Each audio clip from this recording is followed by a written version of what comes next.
All right, Yavosai, good morning. Such a zechus Baruch Hashem to be able to learn the daf together in Yerushalayim Yirah Kodesh. Begin by thanking our sponsor for this morning's shir, our annual TALMUD TORAH sponsor, the Tilson Mishpacha of Eretz Yisrael, for dedicating all the shir and drashos this year as a zechus for besuros tovos for Am Yisroel. Halavai we should see Emir Hashem that bracha b'niskayim, Emir Hashem bekarov. So with that, let us begin. Today's daf is Samech 65. We are actually picking up on Samech Dalet Amud Beis 64b, and we left off Am Yisroel, which is about I would say about 20 lines up from the bottom. Right. It's a longer daf. Right across in Tosas V'chi Shlosha Olamos. So if you see Tosas on the right, just move your finger towards the left, and you'll see exactly where we are. Am Yehuda. So remember again, we're speaking about Molech. So we're speaking about Molech. So remember again, in the Avodah Zarah of Molech. So this whole Avodah Zarah is all about going ahead and taking it's child sacrifice. So it's taking one's child and passing it through fire. So now we're going to see an interesting machlokes exactly how the Avodah Zarah was performed. So the Gemara says, "Hey Chidami, how exactly or what does the Avodah Zarah actually look like?" So the Gemara says, "Amar Abaye, Shraga delivni b'mitzi, Nura mehagisa v'Nura mehagisa." So Abaye says like this: there would be a fire on two sides and a pathway made of bricks, and the idea was that a parent would pass their child. They would, remember, as we saw in yesterday's daf, you'd give over your child to the Avodah Zarah, and the Kolmer, the priest of the Avodah Zarah, would lead the child through the pathway between the fires. So a brick path, fire on both sides. That was the Avodah Zarah. Rava says, no. Kimashvarta de Puria. Rava says, no. Molech looks like, literally again, the way people jump on Purim. What does that mean? If you take a look at Rashi says over Rava Amar Kimashvarta de Puria. It's about 5 lines up from before it gets wide. Eno ma'avira baraglov ela kolfeitz baraglov keder shatinokos kovtzin mimei Purim shahaisa chafira ba'aretz va'ish boerbo v'u kolfeitz misafa l'safa. See, interestingly enough, Rava says Molech wasn't walking on a path between two fires. Instead, what Molech was ultimately, again, jumping over a pit. There was a pit with fire, and you would jump over the pit. And if you made it, you made it. If you didn't, you didn't. So Rava compares it to what people do on Purim. So often what happens on Purim, I guess one of the Purim pastimes. Okay, we can maybe introduce this. Right, one of the Purim not with fire. One of the Purim pastimes was, jumping over a pit, or jumping over, seeing how far you could jump. So Rava compares this, that's a mos. So we'll say, therefore, fundamental machlokes, exactly what Molech looked like. So Abaye, literally again, a brick path in between two fires. Rava, jumping over a pit of fire. Tanya Kava said the Rava. We have a Bryce that supports Rava. Eino chayiv ad shiavirenu derech avara. So derech avara. And Bryce supports Rava. That halacha l'maisa, again, you're not chayiv until you go ahead and you pass over the way that people normally pass over Molech. All right, havira berega pater. Interestingly enough, if you go ahead and let's say a parent carries their child. So let's say again, remember, a parent carries their child through Molech, ultimately again pater. So again, I will say that's because we saw before that the only way to go ahead and violate Molech is in a very specific way, giving it over to the priests of Molech, and then ultimately, again, the priest leading the child or causing the child to go through. But if the parent carries the child through Molech, then ultimately, again, one is pater, meaning that that's not the form of Avodah Zarah. So we'll say, there's an interesting Musar Haskell in this also, if you think about it, that it's not Molech if you carry your child through. In other words, it's only Avodah Zarah if the child walks on their own. So remember, there's tremendous lessons to be learned from Avodah Zarah as well, which Lamaisa, you only transgress if the child walks on his own. If you're going to carry your child through life, they're not going to be successful. In other words, it's only called Avodah Zarah if the kid walks on their own. Whatever is true for Avodah Zarah is true for the rest of life as well. As parents, we naturally want to give to our children. We naturally want to do for our children. We naturally want to be there for their children. And that's beautiful. But at a certain point in time, it is incredibly important that we teach our children to walk on their own. That our children are able to move forward on their own. Because if we're always supporting them, and we're always holding them, then at the end of the day, sometimes we're enabling their non-growth. A child always has to know that the parent is there, but a child also has to learn to walk on their own and to be successful on their own. So the Gemara goes right, Ve'eno chayiv ela al yotzei yirecho. And ultimately, again, one is only chayiv. One is, interestingly enough, molech is only done with one's own children. Interesting. The Gemara says, "Haketzad bino ubito chayiv." So if a parent goes ahead and brings his son or his daughter through molech, then you're chayiv. Aviv v'imo ve'echa ba'achos pater. But ultimately, again, if you bring your parents or you bring your siblings through molech, then you're pater. Have your atzmo pater. Similarly, again, if you take yourself through molech, you're also pater. Now again, I will say, obviously, it's not good. But what it's saying is, in order to transgress the avodah zarah of molech, there is a specific and a scripted way in which one transgresses. Rabbi Elazar B'Shimon Mechayev. Rabbi Elazar B'Shimon says, no, if you walk yourself through molech, ultimately, again, you are chayiv as well. So the Gemara says, Echa l'molech ve'echa l'shar avodah zarah, chayiv. So ultimately, again, so now I will say, interestingly enough, whether you go ahead and pass your own child through molech or any other avodah zarah, you're chayiv. Rabbi Elazar B'Shimon Omer, l'molech chayiv, shelo l'molech pater. Rabbi Elazar B'Shimon says, no. The yesod of offering up one's child is only a din in molech, not a din in any avodah, not a din in any other avodah zara. Amar Ula, my time is Rabbi Elazar B'Shimon. What's Rabbi Shmuel Silber's logic? Amar Kra, lo yimatzei b'cha ba'atzmecha, v'rabbana lo darshi b'cha. So we'll say, what's Rabbi Elazar B'Shimon's logic? He says that even if one offers themselves up to molech, so to speak, that one is chayiv, because Torah use lashon of b'cha, in you. And the Rabbanan don't darshan b'cha. V'hatnan, they don't darshan b'cha. What about the following halacha? Avedasa va'avedas aviv, shelo kodemes. So I'll say, interestingly enough, let's say if I lost something and my father lost something, the halacha is that my lost object takes precedence. In other words, that I have the right to seek out my lost object before I look for my father's lost object. What's the reason? The Gemara says, "V'amina my time, Avar Mevihuda Amakra, Efes kilo yebecha evion." The Torah says that there should not be anyone who is an evion, anyone impoverished in you. Shelo kodemes l'shel kol adam. Ultimately, again, we'll say this is an incredible idea. Your lost object comes before anyone else's lost object. So this will say. So again, it happens here. First, let's look at the halacha. So the halacha itself is that if I lose something and my father loses something, so whose object should I try to seek out first? So it'd be tempting to say, my father. After all, again, kibod va'im, honoring parents. The Torah comes along and says, Efes kilo yebicha evion. There should not be anyone indigent. Indigent, is that the right word?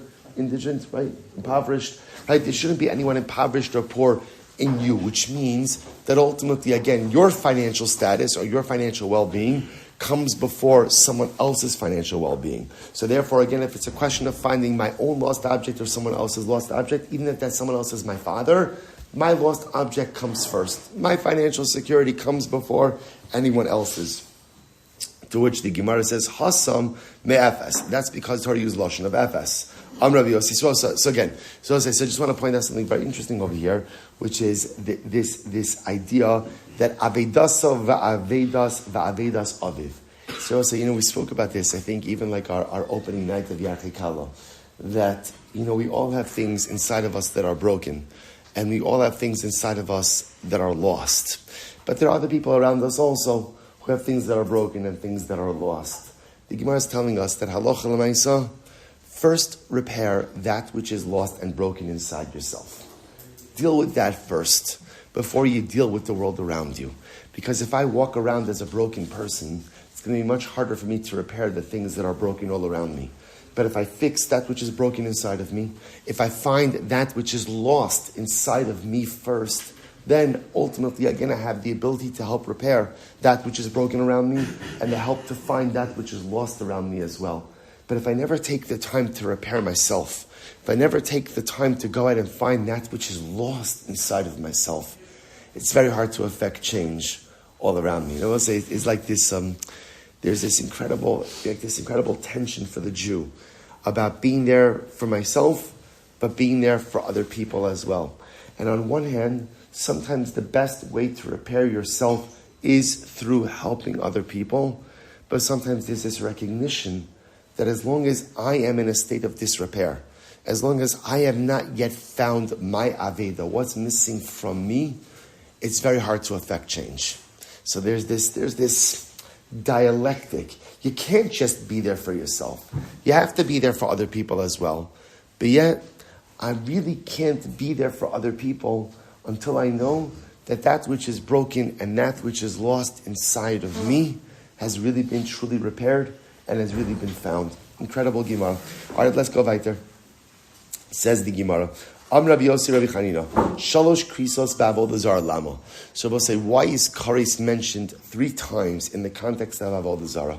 To which the Gemara answers, achas l'kedarka, va'achas shalo kedarka, va'achas l'molech. So one is a teaching about the prohibition to worship avodah zara in its normal fashion. The other is a teaching about worshiping avodah zara even in an abnormal fashion. That means, again, even if it's not accepted mode of worship. And the third is for molech. So we'll say, remember again, we see a theme over here. Molech is avodah zara, but interestingly enough, molech is almost put in its own category of avodah zara. Okay? Well, the mandara molech avodah zara but according to the opinion that says that molech is treated like any other form of avodah zara, kares b'molech lamali. Why do I need that third kares by molech? Lamavir b'no shelo kidarka. Ultimately, again, to teach me that if I offer up my child shelo kedarka means to another avodah zara, even besides molech, that is still going to be prohibited. Well, the mandar megadef avodah zara kares b'megadef lamli, and according to the one who says that megadef, blasphemy, cursing on Kodesh Baruch Hu, is a form of avodah zara. So why do I need kares by megadef? L'chidisanya he kares ti kares ba'olam hazeh. Tikaris the olam hagba divrei Rabbi Akiva. So Rabbi Akiva says ultimately again that for avodah zara there could be kares in 2 worlds, kares in this world and kares in the world to come. So the Gemara says Amrlo Rabbi Shmuel v'alok var nemar v'nichrisa. The pasuk already says v'nichrisa v'chi shlosha olamim yesh. I don't understand. So what does the third v'nichrisa come for? In other words, if there's already kares in this world, already kares in the next world, so what else do you need kares for? Elo v'nichrisa ba'olam hazeh. He kares the olam haba, ti kares dibra Torah kalasha manei adam. Senachinami, 1 kares is for this world, 1 kares is for the world to come, and ultimately again the third lashon of kares is because the Torah speaks in the vernacular of man. Incredible. All right, the boss top of Samechei, new Mishnah 65a says the Mishnah Bal Ov. So boss says now we're moving on to a new form of avodah zara. So right, we've done molech. Now we're moving on to Ov and Yedoni, says the Mishnah. So, Baal Ov, so what's Ov? What is Ov? So we'll say, in English, we use the word necromancy. Right? So necromancy refers to communicating with the dead. So these are all different forms of sorcery that are designed to communicate with the dead. So Baal Ov, Ze Pitom, Hamedaber Meshechyo. So we'll say, so Ov refers to someone ultimately, again, who communicates with the dead through his armpit. Through his armpit. Take a look at Rashi. Pitom shema mechashev hamedaber meshechyo mala as hamis mina aretz umoshev lo b'shechyo tachas ra'osav umedaber mishechi. So this is literally how it worked. So you go ahead and summon up the spirit of the dead, and the dead would speak through the armpit of the individual. All right, that's Ov. V'yedoni. What's Yedoni? Zeh hamedaber mipiv. Zeh hamedaber mipiv. This is someone who summons up the dead. And the dead speaks through the mouth of the sorcerer. Now we're going to see, it's not just through the mouth, it was a little bit more involved than that. If you look at Rashi says over here, Yedonim Medaber Beviv, Kid Mefarish B'Gemara, Chaya Achos, Sheshma Yadua, Umachnis Mimena Etzam L'Sof Piv. In fact, what ended up happening over here is the Yedoni would put a bone in his mouth, and ultimately, again, the dead would communicate through the bone. Okay, so the Gemara says Vanisha v'hare elu b'skila. So again, Ov and Yedoni are both punishable by skila. Vanisha b'hem b'azhara. And ultimately, again, if you consult the Ov Yedoni, that is allowed. So not only is the sorcerer himself chayiv misa, chayiv skila, but ultimately one who consults the Ov and Yedoni is in violation of a lav as well. All right, says the Gemara. So Ma'ishna hacha diktani bal Ov Yedoni. Umayshna gabe krisos tiktani bal ov v'shayre liyidoni. So that's an interesting question. So over here in our Mishnah, the Mishnah mentions both ov and yidoni, even though in reality, in other words, it's the same thing. They're both communicating with the dead. That's the prohibition over here. It happens to be again, ov does it through the armpit, yidoni does it through the mouth, but it's the same idea. So here it mentions both ov and yidoni, but yet again, Abba say in another brisa, or by krisos, right, it only mentions ov, doesn't mention yidoni. So what's the pshat? Rabbi Yochanan says, look, because it's the same lav. So you don't really need to mention both, you just need to mention one, and the other one is automatically included. Reish Lakish Amar, Yidoni lefi she'ein bo maisa. So interestingly enough, so again, the ov is mentioned, but the Yidoni is not mentioned. Why? Because he has no maisa. There's no maisa that's there. If you look at Rashi says, Reish Lakish Amar Yidoni, lahachi lo tanina le lahasam mishum dafilu ki avele ba'ape nafshe lav bar karbanu lefi she'ein bo maisa. So this is interesting. So Reish Lakish wants to suggest that the Yidoni doesn't have any action. Since the Yidoni ultimately, again, is just dibor, just speech, and speech is not a maisa. So the Gemara says, Rabbi Yochanan, Maishna bal ov dinakit. So ultimately, against Rabbi Yochanan, why is it that ov is mentioned in that second Mishnah by Krisos and Yidoni is not? Mishum the Pasach by Kra, because it's mentioned first in the Pasuk. Reish Lakish, my timer, lo Amar Rabbi Yochanan. Why doesn't Reish Lakish like Rabbi Yochanan? Amar Papa chalukin hein b'misa. Because ultimately, again, they are distinguished, they are separated in terms of their chi of misa. Rabbi Yochanan, chaluka delav shma chaluka, to misa lo shma chaluka. Rabbi Yochanan will say ultimately, again, when they are distinguished by a lav, that's called the distinction, but a distinction by Misa is not called a distinction. And Rabbi Yochanan, my time of Amar Reish Lakish. Why does Rabbi Yochanan say that Reish Lakish? Amar lechamas nisim dekrisos Rabbi Akiva he da Amar lo ba'inan ma'isa. The Mishnah ultimately again by krisos reflects the view of Rabbi Akiva, and Rabbi Akiva holds that even without a ma'isa, even without an action, there is liability. Reish Lakish nehidlo boy Rabbi Akiva ma'isa rabba ma'isa zuta boy. But even according to Rabbi Akiva, maybe Rabbi Akiva holds you don't need a grand ma'isa, you don't need a significant ma'isa, but you still need some type of ma'isa. So the Gemara says megadef my ma'isa ika. But 1 second, if that's the case that you need a ma'isa, you need an action in order to generate liability, so then how are you chayiv by megadef? Right? Megadef is the blasphemer, the one who curses HaKadosh Baruch Hu. What is cursing involved? Dibor, right? So what's the maisa? What's the action by megadef? So the Gemara says, Ika akimas. I'm sorry, my maisa Ika akimas svasav havi maisa. The act of akimas svasav means articulation of the lips. The act of articulation of the lips that by itself is the maisa. Bal ov my maisa Ika. So both say by the ov. What maisa? Remember again, the ov is the guy who's summoning up the dead through his armpit. So what maisa is there by ov? Ika hakashas ra'os have maisa. Apparently, in order to make this work, you have to flap your arms a little bit, right? I guess like to get like the armpit warmed up, you know. So right. So the maisa, right? That's the ov, right? I'm sorry. That's an excellent question. I'm going to get back to you on that one. So the maisa, it probably looks better if you do both, right? Like, so the maisa, so that's the action. That's the action. In other words, the flapping of the arms, that's the action. Afil Rabbanon, so Afil Rabbanon is that you're going to Rabbanon. Vatanya inu chayiv ela davar sheish b'maisa kigon zibuach ki torvinisoch v'ishtachava. Yet Rabbi said the Brisa says as follows: by avodah zara, one is only chayiv if you do a real action. For example, slaughtering an animal, incense, libation, prostration. Reish Lakish says man tanish tachava. Who is the opinion that says prostration? Yechayiv. For that, Rabbi Akiva he da'amar lo ba'inan maisa. So Rabbi Akiva holds that you don't need a maisa. So we'll say it's interesting. The Gemara understands over here that a shtachava, prostration itself, is not even such a maisa. For Rabbi Yochanan says no. Afilu tema rabbanon kfifas kamas l'rabbanon have maisa. The act of bending your posture, in other words, prostration, that's considered to be a maisa. Hashda l'reish lakish kfifas kamaso. Hashda l'reish lakish kfifas kamas l'rabbanon have maisa. So now, according to Reish Lakish's understanding of the Rabbanon, even bending down, right, prostration, is not considered to be a maisa.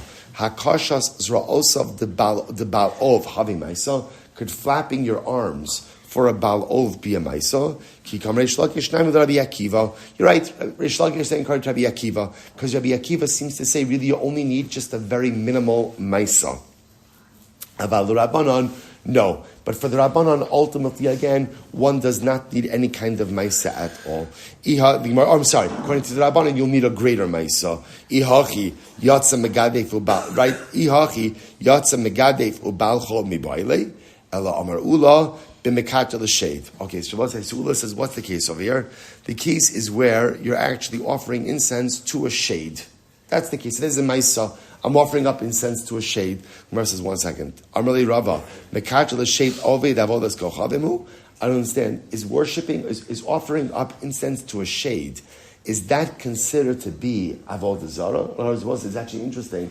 We've never really seen this before about serving shadim, right? Offering up incense to a shade. Is that considered to a demon? Is that considered to be avodah zara? Ela amar Rava b'mekater lechaber. So ultimately, what's happening over here? You're going ahead and you're offering up incense in order to conjure up something. I was saying, if you look at Rashi over here for just a moment, Rashi says lechaber. It is 6 lines up from the bottom. Eino mekater l'shem elokos el diaktara nasa machashefos lechaber hashedim lekan. So I was saying, interestingly enough, what's happening over here is as follows: one is offering up incense in order to go ahead and conjure up a group of shadim. So apparently, again, that is going to be problematic. Amrle Abaye, hamekater lechaber chover chaverhu. So I'll say this is another thing. Interestingly enough, in the same section of Ov and Yidoni is also chover chaver. Right? So what we have over here is Ov is summoning up the dead through the armpit. Yidoni, summoning up the dead through the mouth, although we'll see it's a bone in the mouth. And apparently chaver is summoning up groups of shadim. Groups of shadim. Okay, so the Gemara says, so v'chover chaverhu, so the Gemara says, v'atorah amra chover zu b'skila. So apparently, again, this act of summoning up a group of shadim is in and of itself an Isser Dorai. So apparently, by skila. So Tanah Banan, chover chaver. So what is a chover chaver? Echad chaver gadol, ve'echad chaver katan. So I'll say this is interesting. Now the Bryce understands a little bit differently. So what is chover chaver? So this refers to chaver gadol. What's a chaver gadol? So Rashi says over here, this refers to someone who uses some types of sorcery to gather up groups of animals, right? Like an animal whisperer, right? Someone who's gathering up groups of animals through some type of incantation. This is chaver gadol, ve'echad chaver katan. Or even if you're just summoning up a small group of animals, va'afil nechashim va'akravim. Even if you're summoning up snakes and scorpions. Amar Abaye, hilchach man dit summon zibura va'akrava, af agav the kamechavein delo lisku aser. So therefore, both say even if someone who goes ahead and uses sorcery to go ahead and gather together zibura a bee and scorpions. Now, why am I using sorcery to gather together bees and scorpions? Because I don't want them to harm me. So here, my kavana is not really for sorceric purposes. I don't know if that's the word, but I like it, right? But rather, again, my kavana over here is to avoid any type of damage. So I'm using some sorcery to go ahead and gather up the bee and the scorpion. It's still asur. It's still asur because the act of using sorcery to go ahead and gather any kind of animals is going to be problematic. Rabbi Yochanan, Maishna, the Kfifas Komaso, Rabbanon Havi Maisa, Vakimas Svasavav. So now we're going back for just a second. Now, according to Rabbi Yochanan, so we'll say, why is it? According to Rabbi Yochanan, according to his understanding of the Rabbanon, the act of prostration is a Maisa, but yet the movement of lips is not a Maisa. Right? So prostration is a Maisa, movement of lips, not a Maisa. What's the pshat? Amarava, shiny megadef, hoil v'yesh no belibo. Now, we'll say, megadef is different. Megadef is different, right? Blasphemy is different. Why? Because we'll say, the ikar of blasphemy in general is not even as much about what you're doing with your lips, but the ikar of blasphemy is really about what's occurring inside of your heart. Look at Rashi, the last Rashi on the daf. Rashi says, ho v'yesh no belibo. Ikar chiyav haba alav taloi belev. When it comes to blasphemy, right, the real issue over here is not even what you say with your lips, but rather it's about what's occurring inside of your heart. Shemiskavin levarech Hashem, person has in mind to curse HaKadosh Baruch Hu chas v'shalom. Shafilu mevarech Hashem kalayom ve'in balibo klapi maylo ela shelas Hashem ledavar acher umechaneo b'shem yuchad umekalo inu meschayev. Rabbi said it's actually very interesting. The only way megadef is aser. Let's say chas v'shalom, a person goes ahead and curses the name of HaKadosh Baruch Hu, but in his heart doesn't have kavanah to do so. Technically speaking, the Gemara is suggesting it's not aser. It's not aser. The ikar of megadef is only when you have this ill intent to curse HaKadosh Baruch Hu in your heart, and then that ill intent manifests itself in some verbal expression. But if the verbal expression is there without the intent, that's not megadef. That's not megadef. So because the ikar of megadef is really what's happening in your heart, and the verbal expression is kind of just the actualization of the act, all you need is a verbal expression. So the movement of the lips is enough to make you chayiv. But in general, also, we say that a maisa really requires something more significant. So we'll say, so look what's happening over here. In the world of maisa, action really has to be something significant. To the point that even prostration, according to many opinions, is not really a significant action. Megadef, blasphemy, is the exception. Because blasphemy, the real ikar of what's happening is what? Is what's happening inside of my heart. And the verbal expression is just like the icing on the cake. But in general, you need a real ma'aseh. We'll say, there's a tremendous... Pause here for just a second. Because there's a tremendous Moshe Haskell in all of this. What's the tremendous Moshe Haskell? I will say, in general in life, what do you need? Or as someone said, sometimes in life, right? Sometimes in life, or all the time in life. I will say, what do you need? What do you need in order to affect change? What do you need? What do you need? You need a maisa. You need a maisa. You have to do something. You have to do something. What you think doesn't matter. What you say doesn't matter. What matters in life? What you do. What you do. I will say, this is such a tremendous thing, because we go through life and we have beautiful plans and goals and dreams and aspirations and yarchei kala, kabbalas. But I will say, at the end of the day, none of it matters unless it finds its expression in dynamic activity. A life filled with dreams, goals, aspirations, and talk is very nice, but it's meaningless. In order for anything that we dream, that we aspire, that we think about, that we're makabel, to be meaningful, it's got to find its expression in dynamic activity. Life of a yid is a life of action, is a life of dynamic activity. But yet, what you think and what you feel and what you dream is still important. Because at the end of the day, that's the basis, right? That's the foundation. In other words, action doesn't just occur by itself. Action often is the result of what you think in your heart, what you want to accomplish. So lest you think that the dreams, the goals, the aspirations, the kabbalas are not important, they're dramatically important, because we will say that's the laboratory for dynamic life activity. The problem is, all too often we kind of flatline by the dream, goal, kabbalah, level. We have to take what we dream, what we think, what we're makabel, and we just have to bring it to the olam ha'asiyah. But even in that world of dynamic activity, Rabbi say, what's the definition of activity for a yid? What's the definition? It says, got to be something dramatic. You see over here that hishtachava, a little bit of movement is not enough. A maisa requires something dramatic. A maisa requires something incredible. Something I will say that the world can see, that I can see. We'll say, when you bow down, you could bow down just a little bit, you could bow down a lot. It might not even be that noticeable. For maisa to be real maisa, it's got to be something significant, incredible. I'm a base. Master Rabbi Zera. So let's go a little bit weiter. So Master Rabbi Zera raises the kasha. Yatsu Eidim Zomnin She'in Bahen Maisa. So remember again, the Gemara points out over here that Eidim Zomnin are pater from carbon. Right? They're pater from carbon chatos. Why? Because there's no Maisa. So the Gemara says, no Maisa, Va'amai Halesnu Belev. right? Ultimately, again, but remember, Eidim Zomamin, but say, how does a person provide aid? How does a person come and aid Zomim? How does he do it? Ultimately, again, through speech, through dibor, through speech, right? So the Maisa, again, how can you say that it's not? How can you say that it's not a Maisa? V'amay halas to believe. Amarava sheni Eidim Zomin hal v'yeshnu b'kol the kol l'Rabbi Yochanan lav Maisahu. So also because the essence of Eidim Zomin is b'kol, is just again through their speech. And according to Rabbi Yochanan, speech is not a maisa. I have a ha-itmar. Is that true?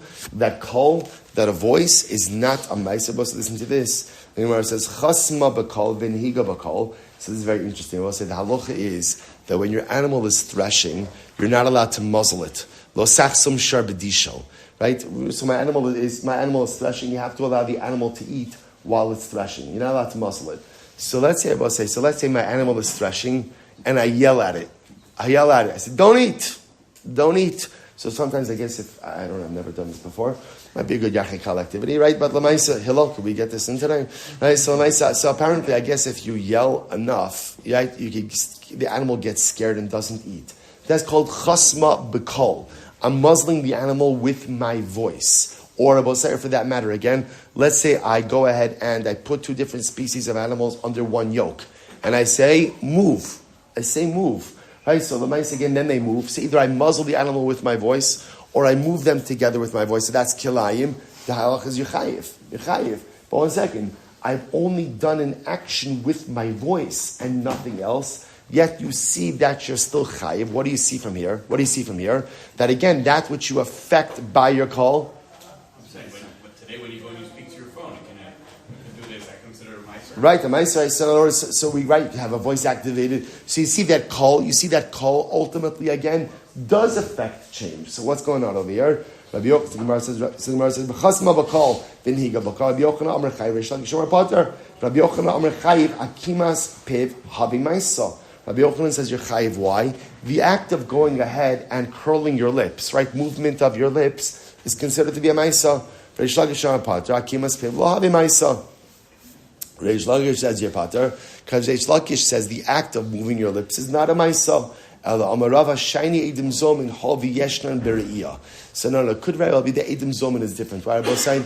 Because interestingly enough, Eidus in general, this is fascinating. Eidus in general is not really about what you say, but rather what is Eidus really about? What is Eidus really about? What you see, right? And everyone agrees that seeing is passive. Seeing is passive, right? There's no maisa involved in Re'iyah. So it's fascinating that when it comes to Eidos, the essence of Eidos is really passivity. And therefore, Allah Maisa, there's no carbon chatos by Eidim Zomer, which is really quite fascinating. Which I will say also, it's another tremendous Musar skill, right? In life, so often we see things, right? We see things, and we become inspired by the things that we see. But it's important to understand that when you become inspired by things that you see, that is passive inspiration. What happens to passive inspiration? We all know this. Easy come, easy go. Right? Passive inspiration, it comes in. I see something, amazing. If you don't do something with it, it evaporates. Somebody says, it's a beautiful idea. Rabbi Yitzchak Berdichev says, the Rebbe says, that when you see, essentially he's describing passive inspiration. When you see something in life that inspires you, the Rebbe says you have to take that inspiration, you have to plug it into something concrete. To the point that Rebbe says, even if you just open up a Chumash and you just read, Vayidaber Hashem al Moshe Leimar, at least what you've done is, you've taken that passive inspiration, right? You've seen something inspired, you've taken the passive inspiration and you plugged it into something concrete. So at least now you have that pasuk. At least you've taken something that was passive inspiration, you plugged it into something concrete. Incredible. All right, let's go right there. Ella Amarava, Chinese are good. Havya Shamaria. Tarabanon. Bal Ov. Supposed to say back to Ov and Yidoni. See interesting stuff. Bal Ov, what's Ov? Zehamedaber bein haprakim umi bein atzile yadav. So the Brisa says like this, what's Ov? So again, all of this is necromancy, right? All of this is communicating with the dead. So how does the Ov communicate with the dead? So ultimately, again, he speaks with the dead. Now this is interesting. Bein haprakim, so bein haprakim means on the joints. So apparently, again, you can speak to the dead through the joints of the body, the knees, the elbows, the knuckles. That's where the spirits rest. Okay, or armpits. Right, armpits is always the safe way to go. Right. But Lamaisa, so again, either through armpits or through. I will say, by the way, I just want to point out. We laugh at this. There was something. There was something, right? Because again, the Torah goes out of its way to prohibit this type of kishuf, this type of sorcery, which means that at some point in the world, this koach, this power did exist in some way. Right? Yedoni, what's Yedoni? Zehamaniach etzem yadua befev u'medarim me'elav. So Yedoni puts some type of bone in his mouth and communicates with the dead through the bone. Neisei, the Gemara raises the kasha, v'haya ka'ov me'eretz kolecha, ma'elav de'mishtaiki arche. So again, the Gemara asks on the pasuk, isn't that the ov communicates with the dead from the grave? In other words, that the dead is talking from the grave. To which the Gemara says, "Lo my love demishtaiki arche lo desalak v'yasa ben apraki mishtai." No. We're talking about the dead rested either between the joints and the armpit and spoke like that. Tashma v'tomra ishal shal elokim ra'isi olimina aretz. So we'll say. So remember again, this is actually one of the fascinating stories. King Shaul, went to one of these necromancers to raise the spirit of Shmuel Hanavi, and by the way, it worked. So this necromancer, this was a woman, says to Shaul, I literally, again, Elokim ra'isi olim min ha'aretz. I saw literally Hashem, Shement, the spirit of Shmuel, rising up from the earth. My love, the Mishtaiki Arche. Was she not communicating with the spirit of Shmuel from the grave? Lo, the Yasa ben Aprakim Mishtai. No, the spirit of Shmuel rested on the joints of this lady and communicated like this. Okay, so what's an interesting brisa? Tan Rabbanan, Bal Ov, how did Ov communicate? So the Gemara says, Echad hama'ale bezichuro, ve'echad hanishal begolgoles. All right, so this is an interesting one, right? I'm not sure exactly how you get into this line of work, right? But Lamaisa, so apparently there was the ability to go ahead and raise the dead through the zechus, through the makomila, through the male member, right? That's how you go ahead and it communicates like that. Like I said, everybody's got to find their talent, right? So Lamaisa, right? Again, got to carve out your niche, right? So Lamaisa, so whether you go ahead and you communicate with the dead like this, I'm not sure how you discover that talent, right? But Lamaisa, again, good. So the Gemara says, or whether you speak to skulls, right? So again, you could communicate again through the makom, either through the male member, or you could go ahead and communicate with the dead through a skull. So the Gemara says, "Ma bein zelozeh." What a skull, right? What exactly is the difference between the two? I don't know. The difference seems kind of obvious, right? But lamaisa. So the Gemara says, "Ma." So the Gemara says, "I'll tell you what the difference. Ma bein zelozeh. Ma le bezichuro eino ola kedarko ve'eino ola b'shabbos." So apparently, again, if you raise the dead through your own body, the dead doesn't come up. The spirits don't come up in the normal way, right? Kedarko. In other words, they don't come up like head first, but they come up feet first.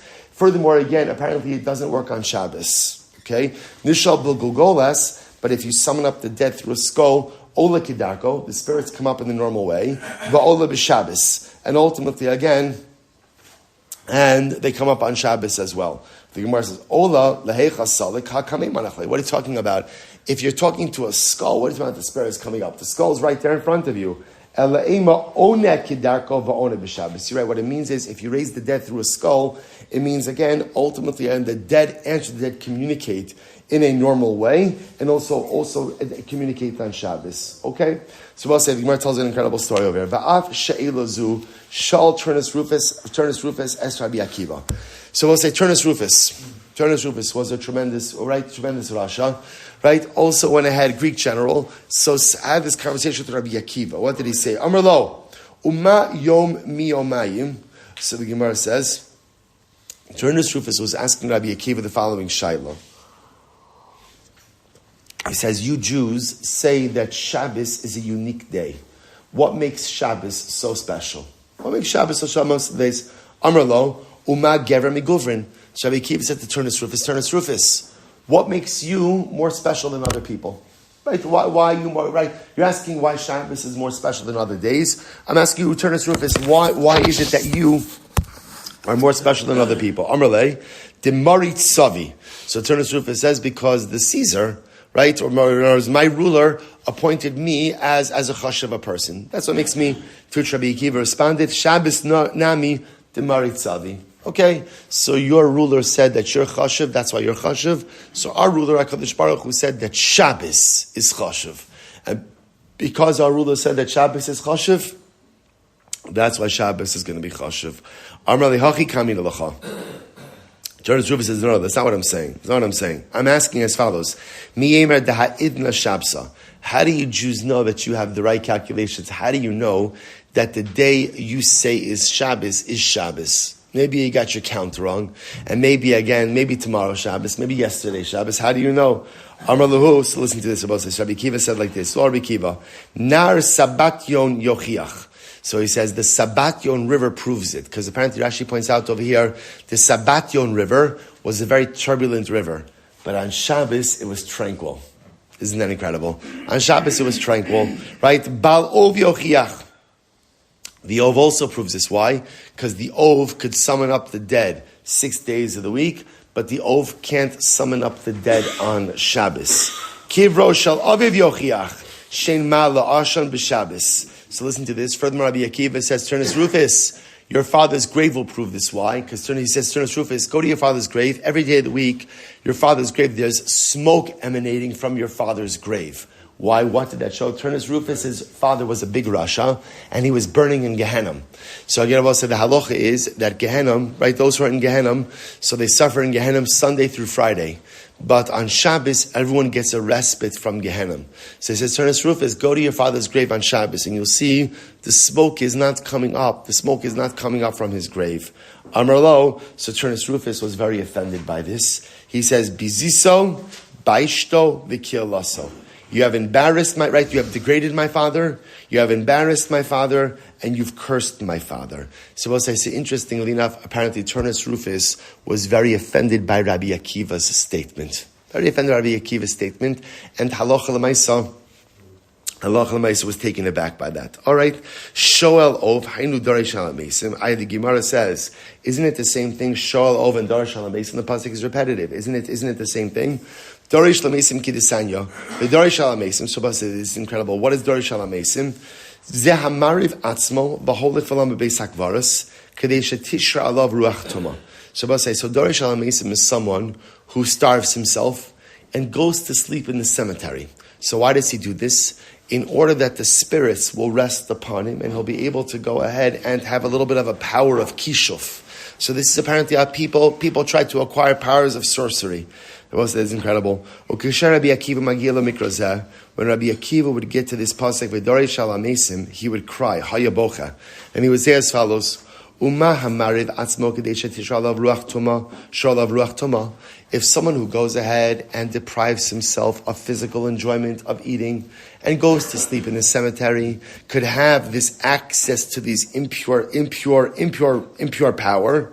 So Hamariv Atzmo, first white line, Hamariv Atzmo Kedesha Tishalav Ruach Tara Alachas Kama Vakama. Rabbi Akiva says, listen to what Rabbi Akiva is saying. If deprivation allows one to access all of these kochos of tumah, then imagine what deprivation does to allow us to access kedusha, right? But what are we going to do? But Rabbi Akiva said, "Aval ma'aseh sha'avanosenu garmu lanu." But what should I do? Because at the end of the day, our averos create a distance between ourselves and HaKadosh Baruch Hu. Shne'emar, im avonoseichem hayu mavdilim beinechem leben Elokeichem. So Rabbi say this is a incredibly profound Gemara. So Rabbi Akiva was saying like this, right? I would say, how do you access the kochos of tumah? You go and you deprive yourself of some food. You go to sleep, right? Deprive yourself of a comfortable bed. Go to sleep in the cemetery, and suddenly you're able to access all of these kochos of tumah. So Rabbi Akiva says, remember, it's like klal gadol. Whatever is true for tumah is always true for tara. So Rabbi Akiva says a little deprivation allows you to access the kochos of tumah. Alachas kama v'kama, a little deprivation allows us to access the kochos of Torah as well. But what could we do? Because we're so distant from HaKadosh Baruch Hu that somehow Kedusha becomes so inaccessible to us. Rabbi say, Rabbi Akiva is teaching us something incredible. If you want Kedusha in life, what do you need? Rabbi say, there is one thing you need in order to access Kedusha, and that is sacrifice. Sacrifice. You can't have everything. So what am I willing to give up for the service of HaKadosh Baruch Hu? And I will say, this is true on every single level, right? I can't have tefillah b'tzibur unless I'm willing to give up sleep, right? I can't have shir unless I'm willing to give up time from work. Anything you want, there's you ever hear the phrase, right? I want my cake and eat it too. That was coined by a guy, right? Why?